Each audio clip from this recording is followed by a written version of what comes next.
Je m'appelle Madeleine, j'ai 58 ans et je vis seule à Poitiers depuis la mort de mon mari. Nous n'avions qu'un fils, mais le destin a voulu qu'il parte trop tôt, emporté par un accident de chantier un matin d'octobre.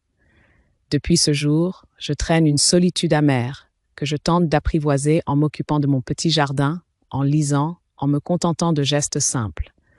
Pourtant, je croyais avoir encore un rôle à jouer, celui de grand-mère. Mon fils m'a laissé une petite fille, Lucie, 5 ans à peine. Ses yeux bruns sont les mêmes que ceux de mon fils. Quand je la vois, j'ai l'impression que la vie me rend un peu de ce qu'elle m'a pris.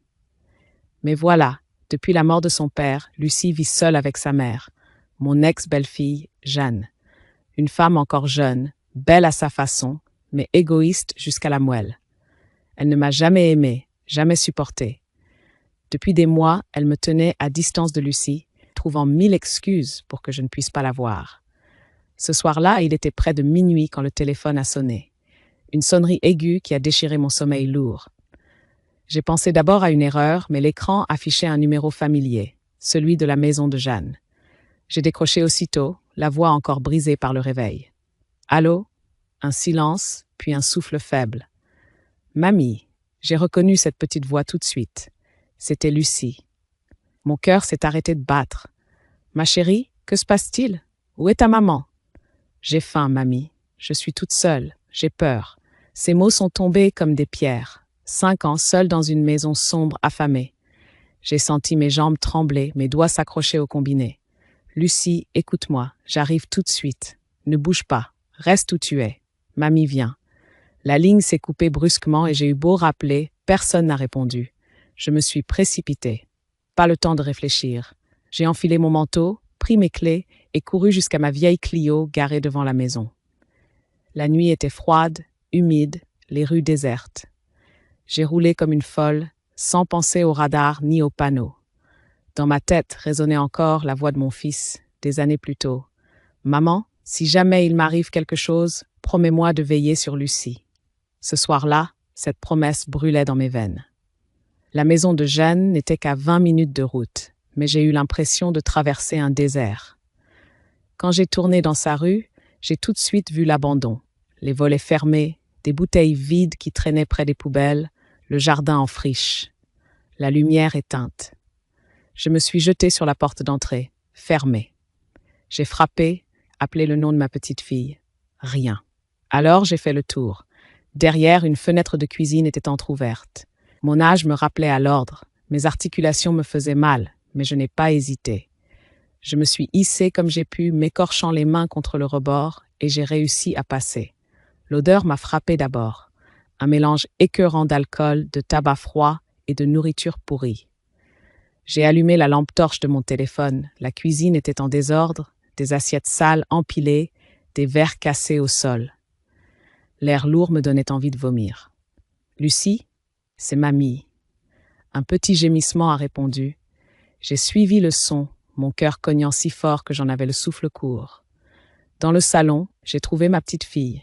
Elle était allongée par terre, recroquevillée près du vieux canapé comme une poupée abandonnée.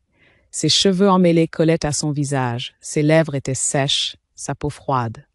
Mon ange, je me suis agenouillée, j'ai pris sa petite main. Elle a ouvert les yeux, 2 puits sombres cerclés de cernes. « Mamie, t'es venue? Bien sûr, ma chérie. Mamie est là? »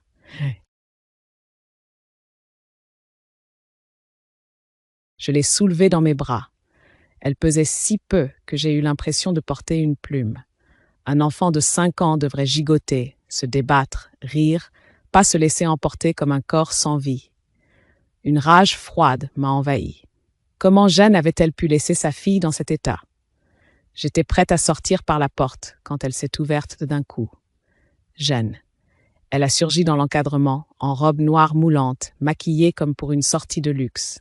Son parfum envahissait l'air, mais son haleine sentait le vin. « Mais qu'est-ce que vous faites là ?» a-t-elle hurlé. Je me suis redressée, Lucie serrée contre moi. Elle était seule, elle avait faim. Jeanne a plissé les yeux, agitant sa main avec mépris. Elle exagère, elle dramatise toujours. Vous vous croyez meilleur que moi, peut-être? Ses talons claquaient sur le carrelage. Elle a avancé, a voulu m'arracher Lucie. Ma petite fille s'est accrochée à mon cou, suppliant « Non, maman, s'il te plaît ». Cette supplication m'a brisé le cœur. Je me suis reculée. « Jeanne, tu as besoin d'aide. Mais pas ce soir. Ce soir, Lucie vient avec moi. Vous n'avez pas le droit. C'est ma fille. Je vais appeler la police. »« Appelle-les » ai-je craché. « Qu'ils viennent voir dans quel état tu laisses ton enfant. » Un silence lourd a suivi. Elle me fixait avec une haine glaciale, les lèvres tremblantes, mais elle n'a rien fait. Elle savait, au fond, que la vérité me donnait raison. J'ai quitté la maison, la tête haute, Lucie blottie contre moi. Dans la voiture, ma petite fille s'est endormie sur mon épaule, épuisée. Je la sentais si fragile, et pourtant, à ce moment-là, c'est elle qui me donnait la force de tenir le volant. J'ai roulé droit vers le CHU de Poitiers. Aux urgences, les infirmières ont pris Lucie immédiatement en charge. Le médecin a parlé de déshydratation sévère, de malnutrition. On m'a dit doucement « Madame, cet enfant est négligé depuis longtemps. » J'ai fermé les yeux. La colère, la honte, la douleur se mêlaient en moi. Je savais déjà que ce soir-là marquait un tournant. Plus jamais je ne permettrais que ma petite fille subisse ça. Lucie s'est endormie dans un lit blanc, perfusé, minuscule sous les draps. Moi, je suis restée assise à côté, incapable de fermer l'œil. Je n'étais plus seulement une grand-mère, j'étais redevenue une mère, une lionne prête à se battre. Pour elle, je n'avais plus peur de rien. Et vous, dites-moi, que feriez-vous si vous découvriez votre propre petite fille abandonnée ainsi? Laisseriez-vous faire ou seriez-vous prêt à tout pour la protéger? La nuit à l'hôpital fut interminable. J'entendais les bips réguliers des machines, les pas pressés des infirmières dans le couloir, les portes battantes qu'on ouvrait et refermait sans cesse.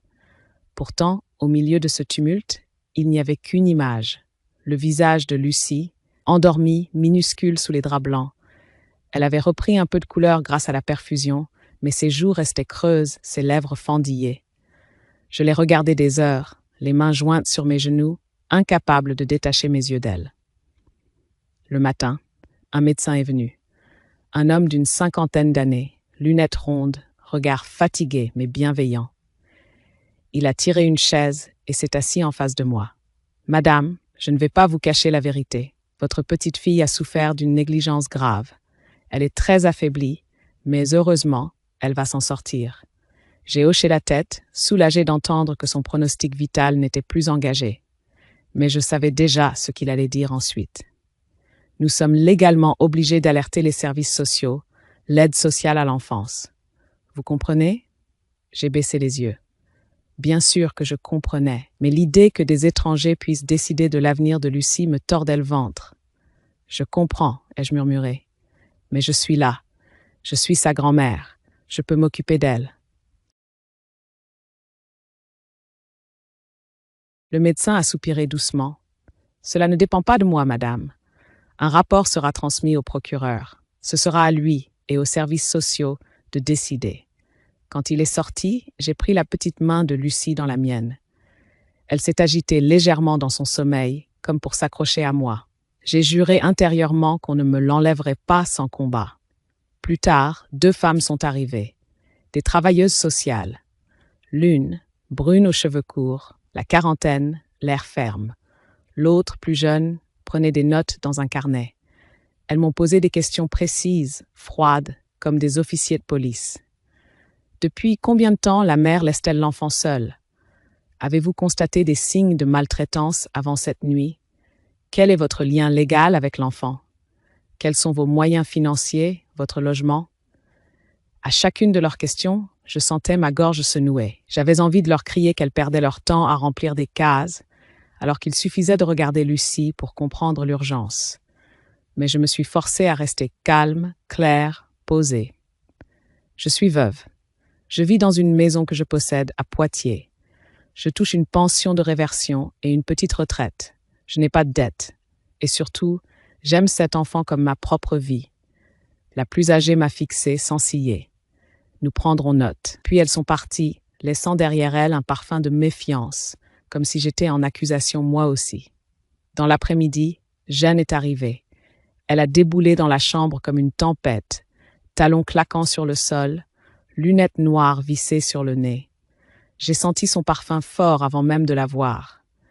Elle a jeté un coup d'œil à sa fille endormie, puis s'est tournée vers moi. « Qu'est-ce que vous croyez faire, Madeleine? Vous voulez me voler ma fille ?» J'ai serré les dents. « Tu l'as laissée seule, Jeanne, affamée, dans une maison insalubre. Si elle est encore en vie, c'est grâce à moi. » Elle a éclaté d'un rire sec, moqueur. « Vous dramatisez toujours. Vous croyez mieux savoir que tout le monde. Mais Lucie, c'est moi sa mère, pas vous. Vous n'avez aucun droit. » Ces mots m'ont transpercé comme des lames. Pourtant, je me suis levée, droite, et j'ai planté mes yeux dans les siens. « J'ai le droit de protéger ma petite fille quand tu la mets en danger. Et crois-moi, Jeanne, je n'ai pas dit mon dernier mot. » Jeanne a serré son sac contre elle, furieuse, et a quitté la chambre sans un regard pour Lucie. Le silence retomba, lourd, coupant. Cette nuit-là, j'ai écrit une lettre à la main. Une lettre à un avocat que j'avais connu autrefois, un ancien camarade de mon mari. Je ne savais pas encore comment la bataille allait s'engager, mais une chose était certaine. Je n'allais plus jamais laisser Jeanne décider seule du sort de Lucie. Le lendemain matin, je suis rentrée chez moi quelques heures, le temps de prendre une douche et de mettre un peu d'ordre dans mes affaires. Mais dans ma tête, je restais à l'hôpital, auprès de Lucie. Chaque minute passée loin d'elle me donnait l'impression de trahir la promesse faite à mon fils. En ouvrant la porte de ma maison, j'ai senti à quel point le silence pouvait être pesant. J'avais toujours trouvé refuge dans ces murs, mais désormais, ils semblaient vides, presque froids. Je me suis assise dans la cuisine devant mon vieux carnet d'adresses. Les pages jaunies portaient encore l'écriture fine de mon mari, mort depuis 6 ans. Là, j'ai retrouvé le nom, Maître Lambert.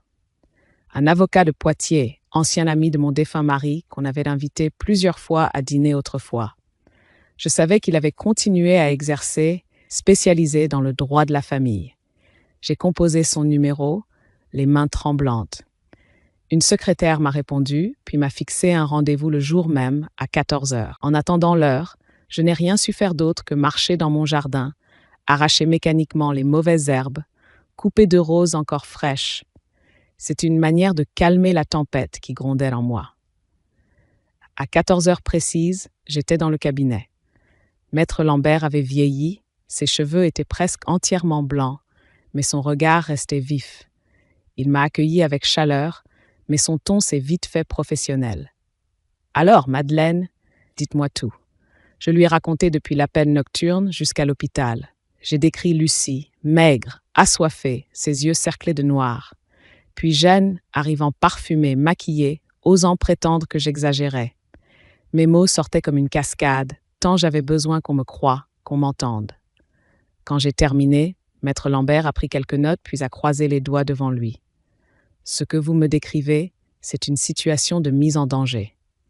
L'hôpital a sûrement déjà fait un signalement auprès du procureur et de l'aide sociale à l'enfance. Oui, ils m'ont dit que c'était obligatoire. Alors la machine judiciaire est enclenchée. Mais vous, en tant que grand-mère, vous pouvez demander la garde de votre petite fille, soit provisoire, soit définitive, selon ce que décidera le juge des enfants. » Je l'écoutais, le cœur battant. Mais Jeanne est sa mère. Elle a tous les droits, non? Il a secoué la tête. Pas si l'on démontre qu'elle met en danger la santé, la sécurité ou la moralité de l'enfant. Vous avez un avantage. Vous êtes la famille directe. Vous avez des moyens stables, une maison, aucun passif judiciaire. Vous pouvez apparaître comme la solution la plus sûre. Ces mots m'ont redonné un souffle d'espoir. Que dois-je faire, maître? Premièrement, réunissez toutes les preuves possibles. Certificats médicaux de l'hôpital, photos de l'état de l'enfant, témoignages de voisins qui auraient remarqué l'absence de la mère ou l'abandon. Deuxièmement, préparez un dossier montrant votre stabilité, relevé de pension, acte de propriété de votre maison, attestation de bonne santé. Enfin, soyez prête. Jeanne contestera. Elle se présentera comme une victime, dira qu'elle traverse une période difficile, qu'elle aime sa fille. Il a marqué une pause, ses yeux s'assombrissant. Soyons clairs, ce sera une bataille. Je suis sortie du cabinet avec un mélange de peur et de détermination. La pluie fine de novembre tombait sur la ville, dessinant des sillons sur les pavés. Je tenais mon sac serré contre moi, comme si c'était déjà mon dossier, mon arme. En rentrant à l'hôpital, j'ai trouvé Lucie réveillée. Elle avait mangé un yaourt que l'infirmière lui avait apporté, et un léger sourire flottait sur ses lèvres. Quand elle m'a vue, ses yeux se sont illuminés. « Mamie ?» Je me suis assise près d'elle, les larmes aux yeux. « Comment tu te sens, mon ange ?»« Fatiguée, mais j'ai plus mal au ventre. » Je lui ai caressé les cheveux, si fins qu'ils semblaient cassants. Dans ses yeux, je voyais déjà une confiance fragile, comme si elle comprenait que je ne la laisserais plus. Le soir, une assistante sociale est revenue, accompagnée d'un homme cette fois, costume sombre, attaché-case à la main. Ils se sont présentés comme l'équipe en charge du dossier. Leur ton était neutre, administratif. Ils m'ont annoncé qu'une audience devant le juge des enfants serait fixée rapidement. L'enfant ne peut pas retourner pour l'instant chez sa mère, ont-ils dit. Mais nous devons déterminer si elle sera confiée à un foyer d'accueil ou à un membre de la famille. J'ai senti ma colère monter. Comment pouvez-vous envisager un foyer alors que je suis là? Je suis sa grand-mère. J'ai une maison, je suis disponible, je l'aime. Ils ont échangé un regard. Ce sera au juge d'en décider. Nous recueillons simplement les éléments. Encore une fois, ce langage froid, administratif, qui donnait l'impression que Lucie n'était qu'un dossier parmi d'autres. Mais moi, je voyais une petite fille de chair et de sang, que j'avais bercée bébé, que j'avais gardée tant de week-ends pendant que son père travaillait. Quand ils sont partis, je me suis penchée sur le lit, j'ai murmuré à Lucie, « Ne t'inquiète pas, mon trésor. Je vais me battre. Personne ne t'arrachera à moi. » Elle a serré ma main si fort que j'ai senti mes os craquer. La nuit suivante, Jeanne n'est pas venue. Et quelque part, j'ai senti que c'était mieux ainsi. Mais je savais qu'elle préparait quelque chose. Jeanne avait toujours eu ce don, jouer la comédie, se présenter sous son meilleur jour, convaincre ceux qui ne voyaient pas derrière le masque. Je n'avais plus le choix. Le combat commençait. L'audience a été fixée plus vite que je ne l'imaginais. Moins d'une semaine plus tard, au tribunal judiciaire de Poitiers. Pendant ces jours d'attente, je n'ai cessé d'aller et venir entre l'hôpital et ma maison. Je préparais mon dossier comme Maître Lambert me l'avait conseillé. Copie du certificat médical de Lucie, attestation des infirmières sur son état de dénutrition, photo de l'enfant au moment de son admission. J'avais aussi imprimé des factures de ma pension, l'acte de propriété de ma maison, des lettres d'amis attestant de ma stabilité. Tout était rangé dans une chemise cartonnée, serrée contre ma poitrine comme un bouclier. Le matin de l'audience, je suis arrivée tôt. La salle d'attente du juge des enfants était remplie de familles en crise, de parents nerveux, de travailleurs sociaux pressés. L'air sentait le café tiède et la peur. Lucie n'était pas présente, heureusement.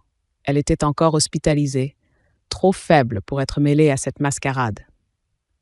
Jeanne est entrée peu après moi. Elle portait un tailleur sombre, des lunettes sobres, les cheveux attachés en chignon. On aurait dit une autre femme, posée, respectable, presque digne. À ses côtés, un avocat élégant, costume 3 pièces, attaché-case de cuir. Elle a à peine croisé mon regard, mais j'ai vu dans ses yeux une lueur de défi. Elle était prête à jouer son rôle. Quand notre tour est venu, nous sommes entrés dans une petite salle lambrissée. Le juge, une femme d'une 60aine d'années au visage sévère, siégeait derrière son bureau encombré de dossiers. À sa droite, une greffière prenait des notes, à sa gauche, une représentante de l'aide sociale à l'enfance. Nous sommes réunis aujourd'hui pour statuer sur la situation de l'enfant Lucie Moreau, 5 ans, a commencé la juge d'une voix grave. Elle a d'abord donné la parole à l'avocat de Jeanne. Cet homme a plaidé avec un calme glaçant. Ma cliente, Madame Jeanne Moreau, reconnaît qu'elle traverse une période difficile depuis le décès de son époux. Elle a connu des épisodes de dépression et des difficultés financières. Mais jamais elle n'a cessé d'aimer sa fille. Elle suit désormais un traitement. Elle s'est inscrite à un programme de soutien psychologique et de gestion de l'alcool. Elle demande qu'on lui laisse une chance de se reconstruire avec son enfant. Jeanne, à ce moment-là, a baissé la tête, essuyant des larmes invisibles avec un mouchoir immaculé. La comédienne parfaite. Puis Maître Lambert a pris la parole. Sa voix ferme a résonné dans la pièce. « Madame la juge, nous ne sommes pas ici pour juger des intentions, mais des faits. Les faits sont que l'enfant a été retrouvé seul, affamé, dans une maison insalubre. Les faits sont que l'hôpital a constaté une malnutrition grave, mettant sa vie en danger. Les faits sont que seule l'intervention de ma cliente Madame Madeleine Roussel a permis de sauver cet enfant. Il a posé doucement mon dossier sur le bureau du juge. Ma cliente est veuve, retraitée, propriétaire de sa maison. Elle n'a aucune charge, aucun passif et a déjà assuré la garde de sa petite fille à de multiples reprises par le passé. Elle représente la stabilité et l'amour dont Lucie a besoin. J'ai senti mes mains trembler, mais j'ai gardé la tête haute. La juge m'a alors demandé « Madame Roussel, souhaitez-vous ajouter quelque chose ?» Je me suis levée, mes jambes lourdes comme du plomb. « Oui, Madame la juge, je ne suis pas parfaite, mais je suis une grand-mère. J'ai enterré mon fils il y a 3 ans. Avant de mourir, il m'a fait promettre de protéger Lucie. Et aujourd'hui, je tiens ma promesse. Je ne demande pas d'argent, je ne demande pas de faveur. Je demande seulement qu'on laisse cette petite en sécurité. Chez moi, elle mangera à sa faim, elle dormira dans un lit propre. Elle entendra une voix qui lui dit chaque soir « Bonne nuit, ma chérie ». Un silence a suivi. J'ai vu la greffière lever les yeux de son clavier, comme émue malgré elle. La représentante de la SE a alors pris la parole, évoquant la procédure, le danger constaté, la nécessité de protéger l'enfant. Elle n'a pas pris parti clairement, mais ses mots pointaient tous dans la même direction. Après une délibération brève, la juge a rendu sa décision provisoire. L'enfant Lucie Moreau sera confiée provisoirement à sa grand-mère, Madame Roussel, dans le cadre d'une mesure de placement familial. La mère conserve un droit de visite, encadré par les services sociaux. Une nouvelle audience aura lieu dans 3 mois pour réévaluer la situation. Mon cœur a bondi. J'avais gagné une première bataille. Lucie venait chez moi. À la sortie, Jeanne m'a lancé un regard empli de venin. Son avocat l'a retenue par le bras pour éviter une scène. Moi, je suis partie sans un mot, la tête haute. Le soir même, on a transféré Lucie à la maison, accompagnée d'une assistante sociale. Quand elle a franchi le seuil, son petit sac en peluche à la main, j'ai senti mes yeux se brouiller. Elle a couru vers la chambre que j'avais préparée pour elle, celle qui avait autrefois servi à mon fils. J'y avais mis des draps roses, une veilleuse et la poupée qu'elle aimait tant. « C'est chez moi maintenant ?» m'a-t-elle demandé d'une voix timide. « Oui, ma puce, chez toi. » Je l'ai serrée dans mes bras. Ce soir-là, en l'endormant, je me suis juré une chose. Jeanne ne récupérerait plus jamais le pouvoir de la détruire. Les premiers jours avec Lucie à la maison furent comme une renaissance. Chaque matin, j'ouvrais les volets et le soleil baignait sa petite chambre aux rideaux fleuris. Elle se réveillait avec des joues un peu plus roses, ses yeux brillaient davantage. Elle mangeait avec appétit, dévorant mes tartines beurrées et mon chocolat chaud. Je l'entendais rire dans le jardin en courant derrière le chat du voisin. Ces instants simples me rappelaient la vie d'avant, quand mon fils était encore là, jeune père maladroit mais heureux. Pourtant, cette paix fragile était constamment menacée. Je savais que Jeanne n'allait pas abandonner. Elle me laissait des messages furieux sur mon répondeur, exigeant de récupérer sa fille. Elle parlait de son droit de mère, elle hurlait que j'étais une voleuse, une manipulatrice. Je n'y répondais pas, mais chaque mot me glaçait le sang. Une semaine après l'audience, un courrier recommandé est arrivé. Je l'ai ouvert d'une main tremblante. C'était une convocation. Jeanne avait fait appel de la décision provisoire. Elle exigeait la restitution immédiate de Lucie. L'audience était fixée 1 mois plus tard, devant la cour d'appel de Poitiers. Maître Lambert m'avait prévenu. Ce n'est que le début. Mais voir la menace couchée noir sur blanc me fit vaciller. Le soir, j'ai attendu que Lucie dorme pour appeler l'avocat. « Elle ne lâchera pas, ai-je dit. Elle est capable de tout. » « Justement, » répondit-il calmement. « Son entêtement peut se retourner contre elle. » Continuez à documenter chaque chose, les progrès de Lucie, ses dessins, ses repas, ses nuits paisibles. Tout cela prouvera que l'enfant retrouve équilibre et sécurité avec vous. J'ai pris ses conseils à la lettre. Chaque jour, je notais dans un cahier les détails. 8 heures, petit déjeuner complet. 11 heures, promenade au parc Blossac. Lucie a joué avec d'autres enfants. 14 heures, sieste d'1 heure. Je gardais ses dessins. Je prenais des photos discrètes de ses sourires. Je voulais que chaque preuve de son bonheur soit conservée, prête à être brandie devant le juge. Mais Jeanne ne restait pas inactive. Un après-midi, alors que je revenais des courses avec Lucie, je l'ai trouvée postée devant la maison. Elle portait une robe rouge criarde, Ses yeux brillaient d'une fièvre étrange. « Donne-la-moi, Madeleine !» hurla-t-elle dans la rue. « C'est ma fille. » Lucie s'est agrippée à ma jupe, tremblante. Les voisins sont sortis, interloqués. Je suis restée ferme, malgré mon cœur affolé. « Jeanne, tu n'as pas le droit d'être ici sans autorisation. Pars, ou j'appelle la police. » Elle a ri, un rire sec, presque hystérique. « Tu crois que tu peux me voler ma vie? Attends un peu, tu verras. » Puis elle est partie en claquant ses talons sur le trottoir, laissant derrière elle une odeur de parfum lourd et une peur tenace. Le soir, Lucie a fait un cauchemar. Elle s'est réveillée en hurlant. « Non, maman, ne me laisse pas !» Je l'ai serrée contre moi, répétant doucement. « C'est fini, ma puce. Tu es en sécurité. » Mais au fond de moi, je savais que rien n'était fini. Les jours suivants, j'ai reçu la visite d'une assistante sociale, mandatée pour vérifier l'adaptation de Lucie. Elle a inspecté la maison, interrogé la petite, pris des notes.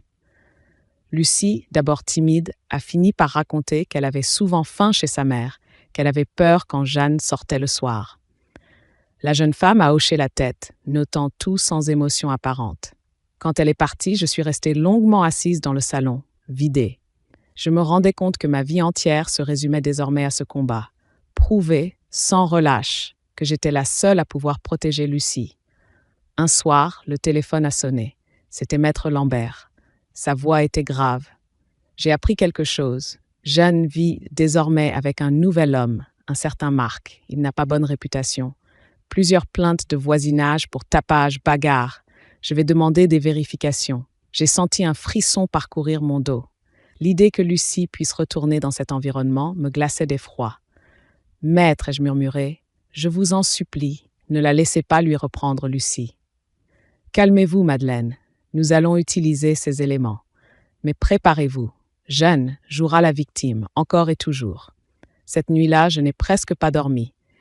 J'écoutais la respiration régulière de Lucie dans la chambre voisine. Chaque souffle me rappelait ce qui était en jeu. Je n'étais plus seulement une grand-mère aimante. J'étais devenue une combattante. Et je savais que la prochaine audience serait décisive.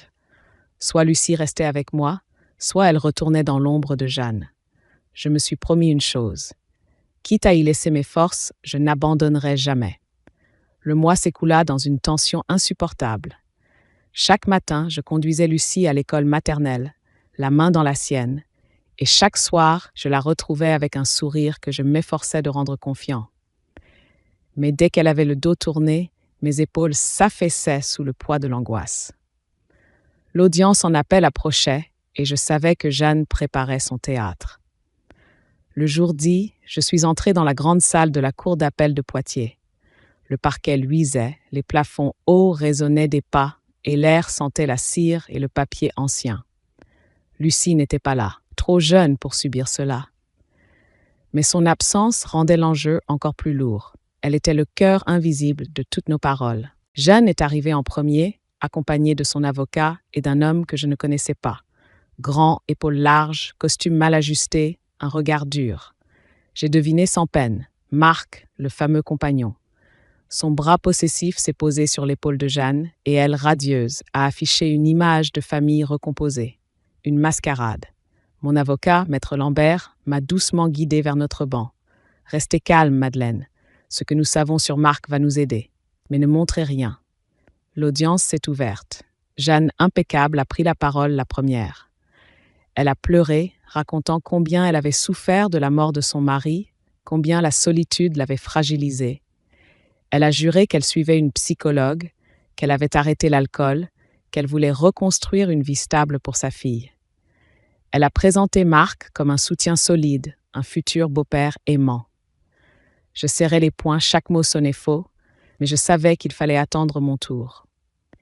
Puis Maître Lambert s'est levé. D'une voix ferme, il a rappelé les faits. La malnutrition, l'abandon, les rapports médicaux. Puis il a sorti une feuille qu'il a tendue au juge. « Voici, Madame la Présidente, le relevé du casier judiciaire de Monsieur Marc Dubois, compagnon actuel de Madame Moreau. Vous verrez qu'il n'est pas vierge.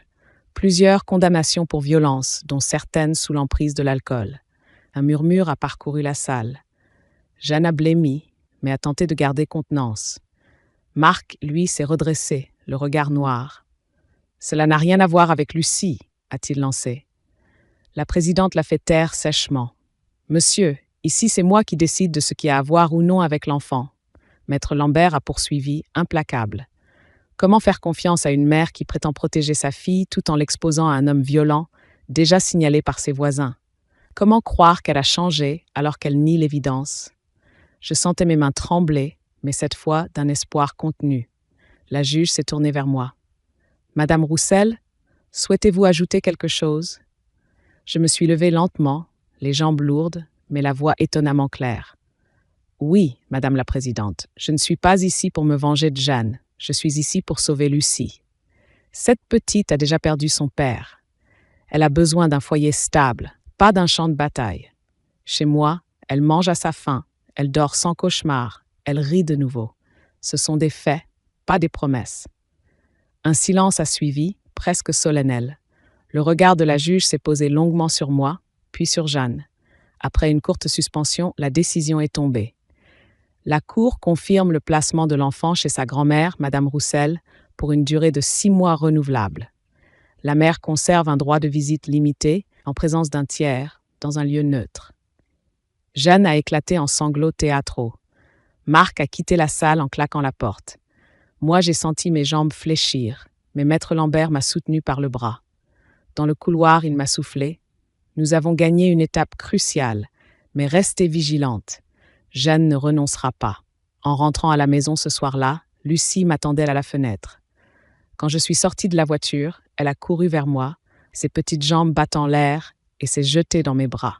« Tu es rentrée, mamie. » Je l'ai serrée fort, respirant son odeur de savon et de chocolat. À cet instant, j'ai compris que ce combat n'était pas seulement juridique. C'était une guerre pour l'avenir de cet enfant, et je n'avais pas le droit de la perdre. Cette nuit-là, alors que Lucie dormait paisiblement, je suis restée éveillée. Dans le silence de ma maison, je me suis parlé à moi-même. Madeleine, tu as franchi une montagne, mais il en reste d'autres. Jeanne te hait, elle cherchera à te détruire. Tiens bon, pour Lucie. Je ne savais pas encore que la riposte de Jeanne allait être plus sournoise, plus cruelle que tout ce que j'avais imaginé.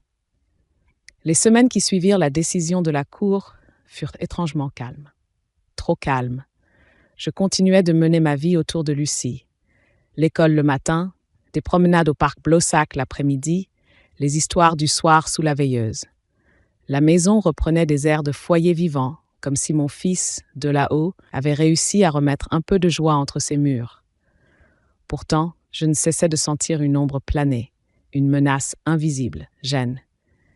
Elle avait le droit de visite encadré dans un local associatif, une pièce fade au mur blanc avec quelques jouets.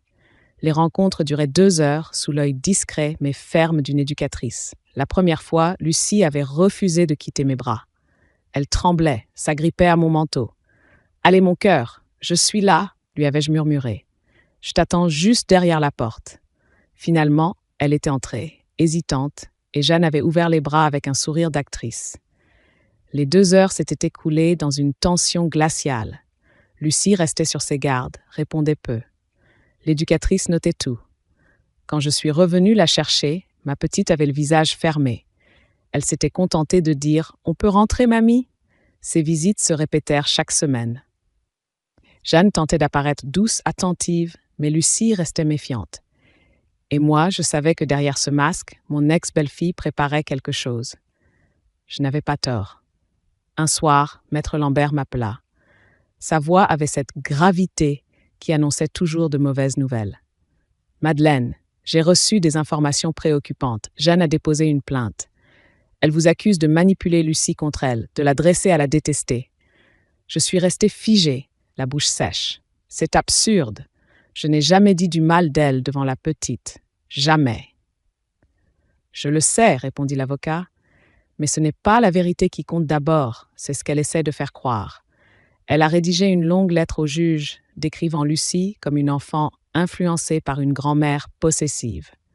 Elle prétend que vous l'isolez, que vous refusez les visites. Mais c'est faux. Les visites ont lieu chaque semaine. Oui, et il y a les rapports de l'éducatrice pour le prouver. Mais comprenez bien, Jeanne tente de retourner la situation. Elle veut se présenter comme la victime d'un enlèvement légal. Un étau m'écrasa la poitrine. J'avais beau avoir la vérité pour moi, je savais combien Jeanne excellait à travestir la réalité. Elle pouvait se montrer si convaincante. Les jours suivants, la tension monta d'un cran. J'ai commencé à remarquer une voiture garée non loin de ma maison. Toujours la même, moteur éteint, vitres fumées. Un voisin m'a dit avoir vu Jeanne rôder près de l'école de Lucie. Mon cœur battait à tout rompre à chaque sortie. Un après-midi, alors que je revenais avec Lucie de la boulangerie, Jeanne surgit au coin de la rue.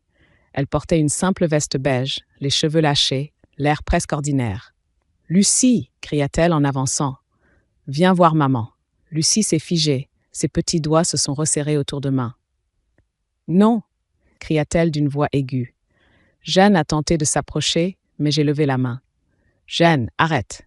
Tu n'as pas le droit de l'approcher en dehors des visites encadrées.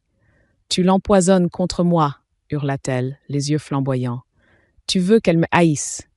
Les passants s'étaient arrêtés, choqués. Je sentais les regards, les murmures. Mais je ne cédais pas. Je protège Lucie, répondis-je froidement. Et si tu continues, je préviens la police. Elle m'a fixé un long moment, puis a reculé, les lèvres tremblantes de rage. Cette nuit-là, Lucie a encore fait un cauchemar. Elle s'est réveillée en sueur, sanglotant. « Mamie, si je retourne chez maman, est-ce que tu viendras avec moi ?»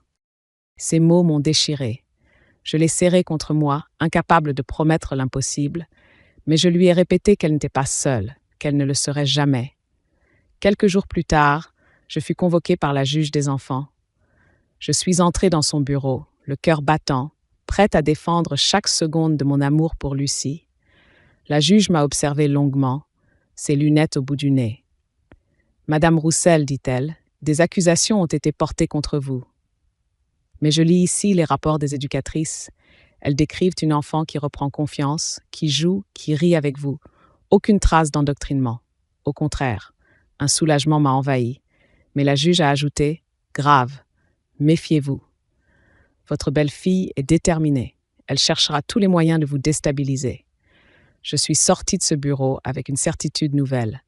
Jeanne ne reculera devant rien, mais moi non plus. Si elle avait choisi la manipulation, moi je choisirais la vérité.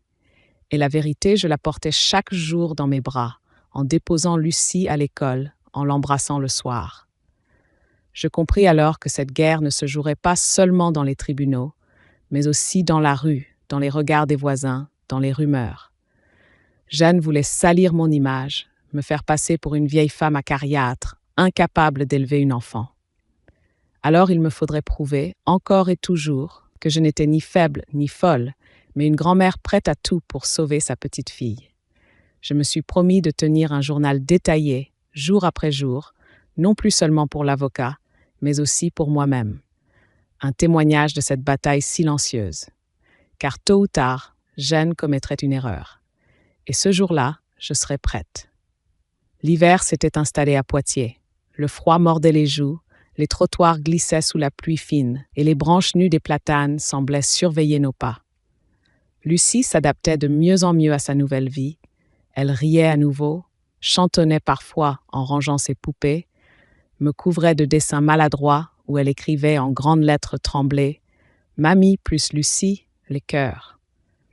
Ces petits trésors, je les conservais précieusement dans un dossier que je savais qu'il faudrait un jour présenter comme preuve d'un bonheur retrouvé.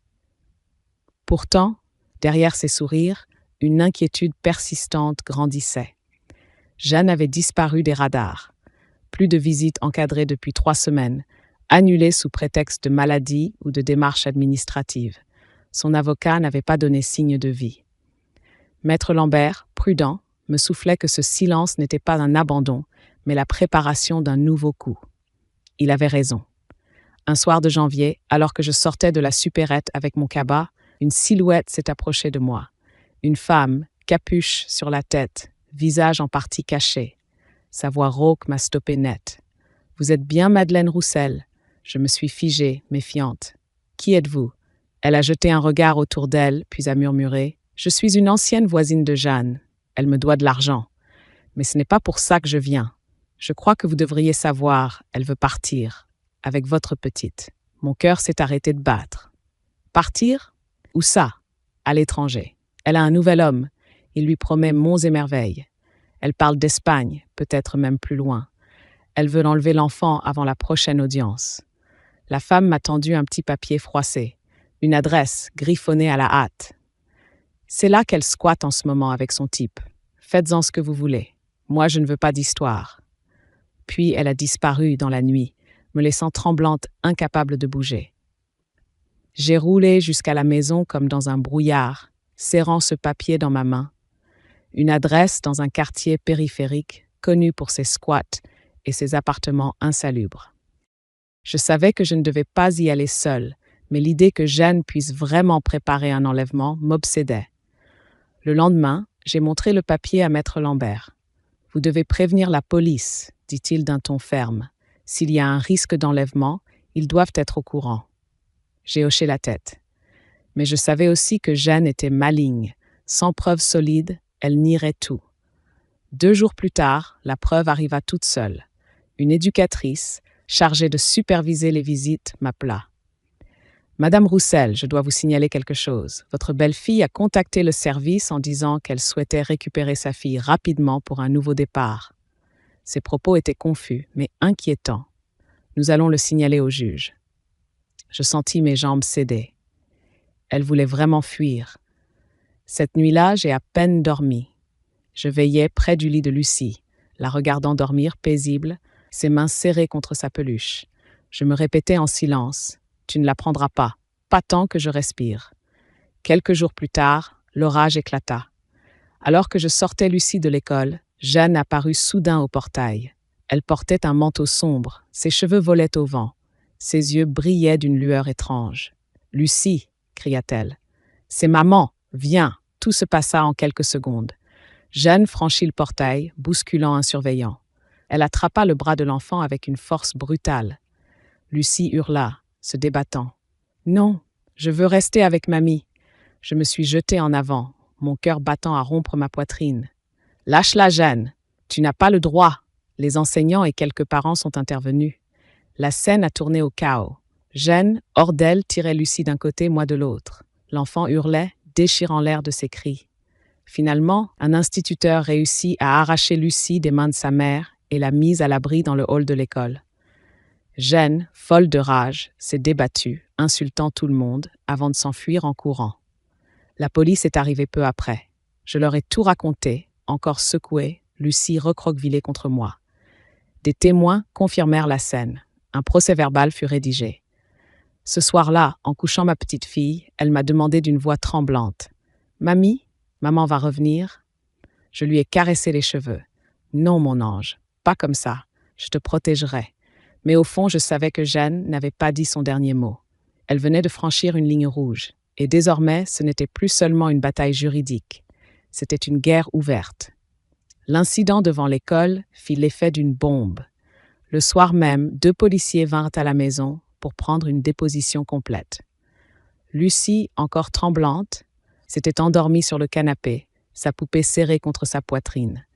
Je racontais tout, depuis l'irruption de Jeanne au portail jusqu'à l'intervention des instituteurs. Les agents prirent note, consultèrent aussi les témoignages d'enseignants et de parents. Tout concordait. Jeanne avait tenté de soustraire l'enfant par la force. « Madame Roussel, » me dit l'un d'eux en refermant son carnet, « il s'agit d'une tentative d'enlèvement parental. Le procureur sera saisi dès demain. Votre petite fille est en sécurité ici, mais nous allons renforcer les mesures. Interdiction pour la mère de s'approcher de l'école ou de votre domicile. » J'ai hoché la tête, soulagée mais glacée d'effroi à l'idée que ma belle-fille, jadis assise à ma table de famille, puisse être qualifiée d'auteur d'enlèvement. Le lendemain, Maître Lambert m'appela très tôt. « Madeleine, cette fois Jeanne est allée trop loin. Le juge des enfants a été informé. Une audience exceptionnelle sera convoquée pour statuer. Nous avons désormais des éléments accablants. Je passais la journée à rassembler tous les documents, photos, attestations déjà accumulées. Quand j'ouvris mon dossier, il me parut lourd comme une pierre tombale, la preuve matérielle de tout le naufrage d'une mère. L'audience eut lieu 3 jours plus tard. La salle était pleine, journalistes discrets au fond, tant l'affaire avait attiré l'attention après la scène publique à l'école. J'étais assise à côté de Maître Lambert, mes mains crispées sur mon sac. Jeanne entra, escortée de son avocat, les traits tirés, mais toujours prête à jouer. La juge ouvrit la séance d'une voix ferme. « Madame Moreau, vous êtes accusée d'avoir tenté de soustraire votre fille à sa grand-mère en dehors des modalités fixées. Plusieurs témoins ont confirmé les faits. Que répondez-vous » Jeanne leva le menton, sa voix se voulant tremblante mais assurée. « J'ai seulement voulu embrasser ma fille. On me l'arrache depuis des mois. J'ai perdu mon sang-froid. Je l'aime, c'est tout. » Son avocat plaida l'émotion, la fragilité d'une mère endeuillée, la souffrance transformée en geste malheureux. Mais le ton sonnait creux. La juge fit alors citer les témoins. Les enseignants décrivirent une scène violente, un enfant en pleurs, une mère déchaînée. Puis vint le rapport de police. Noir sur blanc, tentative de soustraction d'enfant. La salle retint son souffle. Maître Lambert se leva. Sa voix résonna claire. « Madame la Présidente, voilà des mois que ma cliente se bat pour protéger sa petite fille. On l'a accusée de manipulation, on a insinué qu'elle inventait. Aujourd'hui, les faits parlent d'eux-mêmes. Jeanne Moreau n'a pas seulement failli à son rôle de mère, elle a mis en danger la vie et l'équilibre de son enfant. » Puis il posa la main sur mon bras, m'invitant à témoigner. Je me levai, la gorge serrée mais la voix ferme. « Madame la juge, je ne veux pas détruire Jeanne. Je veux seulement sauver Lucie. Cette petite fille mérite une vie stable, sans peur, sans cris, sans faim. Je l'élève depuis des mois. Je vois chaque jour ses progrès. Elle rit, elle joue, elle dort sans cauchemar. Je vous supplie, laissez-la grandir en paix. » Un silence solennel suivit. Même le stylo de la greffière sembla suspendre son mouvement. La juge se retira pour délibérer. Les minutes furent interminables. Jeanne fixait le sol, ses mains crispées sur son sac, tandis que son avocat lui soufflait des mots inaudibles. Moi, je n'osais plus respirer. Quand la juge revint, sa voix fut tranchante comme une lame. Compte tenu de la gravité des faits, la Cour ordonne la suspension immédiate de l'autorité parentale de Madame Jeanne Moreau. L'enfant Lucie Moreau est confiée à sa grand-mère, Madame Madeleine Roussel, à titre exclusif. Une mesure d'assistance éducative sera maintenue pour soutenir ce placement. Les droits de visite de la mère sont suspendus jusqu'à nouvel ordre. Un murmure parcourut la salle. J'eus du mal à comprendre, comme si les mots résonnaient trop fort pour être vrais. J'avais gagné. J'avais sauvé Lucie. Jeanne éclata en sanglots, mais cette fois son masque ne trompait personne. Elle fut escortée hors de la salle, son avocat impuissant à la retenir. Ses cris « On m'a volé ma fille !» résonnèrent longtemps dans le couloir. Moi, je restais figé, les yeux brouillés de larmes. Maître Lambert me souffla doucement. « C'est terminé, Madeleine. Vous avez gagné. » En sortant du tribunal, le ciel de février s'était éclairci. Un rayon de soleil perçait les nuages comme une bénédiction. Lucie m'attendait chez une amie de confiance. Quand je suis arrivée, elle s'est jetée dans mes bras. « Alors, mamie ?» Je l'ai embrassée sur le front. « Alors, mon trésor, tu restes avec moi. Pour toujours. » Ce soir-là, pour la première fois depuis des mois, j'ai dormi d'un sommeil profond, sans sursaut, sans cauchemar. Mais je savais que ce combat, même gagné, avait laissé des cicatrices. Et qu'il me restait à affronter le plus difficile. Expliquer un jour à Lucie pourquoi sa mère avait choisi la fuite, le mensonge et la violence, plutôt que l'amour.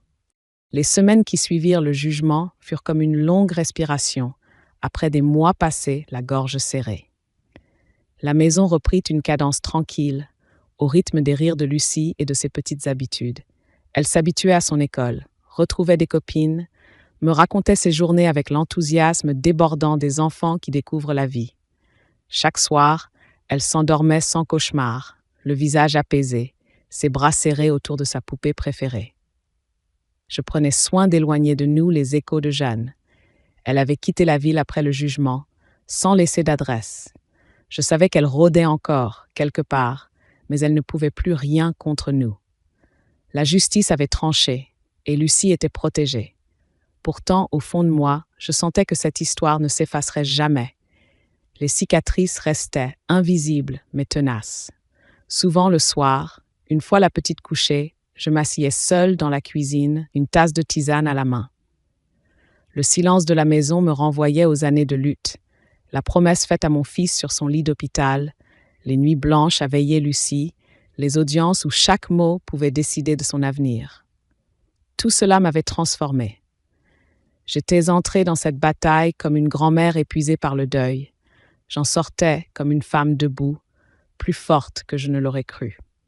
Je me surprenais parfois à sourire en me regardant dans le miroir.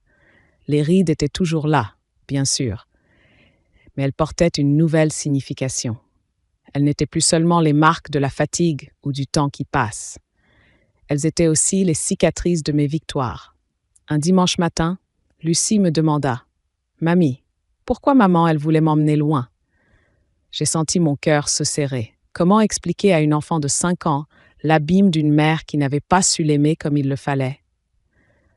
Je me suis assise à côté d'elle, je l'ai prise sur mes genoux. « Ta maman était perdue, ma chérie. Elle avait beaucoup de chagrin, et parfois, quand on est malheureux, on fait des erreurs. Mais ce n'est pas ta faute. Toi, tu n'as rien fait de mal. » Lucie m'a regardé longtemps, comme pour vérifier que je disais vrai. Puis elle a posé sa petite main sur ma joue. « Moi, je veux rester avec toi, mamie, pour toujours. » Ces mots suffisaient. Je n'avais pas besoin d'autres justifications. Les mois passèrent. Le printemps revint à Poitiers. Dans mon jardin, les rosiers que j'avais négligés pendant toute cette épreuve refleurirent. Lucie cueillait les premières roses et les plaçait dans un petit vase sur la table de la cuisine. Chaque fleur me rappelait que la vie, malgré la douleur, finissait toujours par renaître. Et moi, je renaissais aussi. Aujourd'hui, en racontant mon histoire, je pense à toutes ces femmes, ces grand-mères, ces mères, qui se taisent par peur, par habitude, par fatigue. Je veux leur dire, nous ne sommes pas faibles. On nous croit invisibles parce que nous vieillissons, parce que nos mains tremblent parfois, parce que nos cheveux blanchissent. Mais en réalité, nous portons en nous une force que rien n'entame. J'ai appris que le silence est le plus grand allié de ceux qui nous écrasent. Pendant des années, j'ai courbé l'échine devant Jeanne. Je me suis tue pour éviter les conflits. Et c'est dans ce silence qu'elle a grandi, qu'elle s'est crue toute puissante. Mais le jour où j'ai décidé de dire non, tout a changé. Alors, à vous qui m'écoutez, qui lisez ces mots, ne vous laissez pas voler ce que vous êtes, ni ceux que vous aimez. Relevez la tête. Défendez vos enfants, vos petits-enfants, votre dignité. Peu importe l'âge, peu importe la fatigue, nous avons encore le droit de protéger, de lutter, de dire la vérité. Je regarde Lucie jouer dans le jardin, ses cheveux dans le vent, son rire clair comme une cloche. Et je sais que tout ce que j'ai traversé, chaque larme, chaque nuit blanche, chaque audience en valait la peine. Parce que j'ai sauvé mon trésor, parce que j'ai tenu ma promesse, et parce qu'aujourd'hui, je peux le dire haut et fort, je ne serai plus jamais réduite au silence.